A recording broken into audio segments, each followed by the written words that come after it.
মোহনপুরের সুধাই থানাধীন জগৎপুর এলাকার বাসিন্দা 28 বছরের সুজন দেব গত 4 দিন ধরে নিখোঁজ থাকায় চাঞ্চল্য ছড়িয়েছে এলাকা জুড়ে।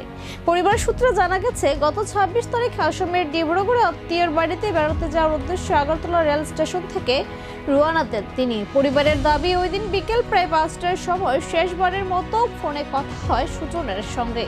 এরপর থেকেই তার সঙ্গে আর কোনো যোগাযোগ সম্ভব হয়নি। আত্মীয়ের বাড়ি সহ সম্ভাব্য সমস্ত জায়গায় খোঁজখবর চালিয়েও কোনো হদিশ মেলেনি। অবশেষে নিরুপায় হয়ে সিধাই থানায় একটি মিসিং ডায়েরি দায়ের করেন সুজন দেবের পরিবার। সংবাদ মাধ্যমের মুখোমুখি হয়ে তার পিতামাতা জানান, দ্রুত তাদের ছেলেকে খুঁজে বের করার জন্য প্রশাসনের কাছে আবেদন জানিয়েছেন তারা।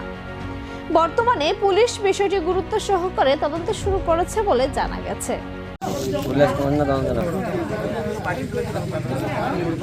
নমস্কার। আজ আসন্ন সদস্য জেলা পরিষদের নির্বাচনকে সামনে রেখে আমরা 27 পূর্ব মরিপুর পুরাতলি কেন্দ্রের অধীন কৈলাসনগরের ডিসি ভিলেজে আমরা ভারতীয় জনতা পার্টির যারা কার্যকর্তারা রয়েছেন এই বুথের তাদেরকে নিয়ে আমাদের প্রার্থীর সাথে পরিচিতি, পাশাপাশি প্রার্থীকে যাতে বিপুল ভোটে জয়ী করানোর জন্য আমরা কার্যকর্তাদের নিয়ে এক নির্বাচনী বৈঠকে মিলিত হই এবং আমরা এখানে কার্যকর্তাদের যে উচ্ছ্বাস এবং এটা থেকে বোঝা যায় যে এই কৈলাসনগর এলাকায় এবার ভারতীয় জনতা পার্টির যিনি প্রার্থী আমাদের অভিজিৎ ত্রিপুরা এখান থেকে বিপুল ভোটে জয়যুক্ত হবেন।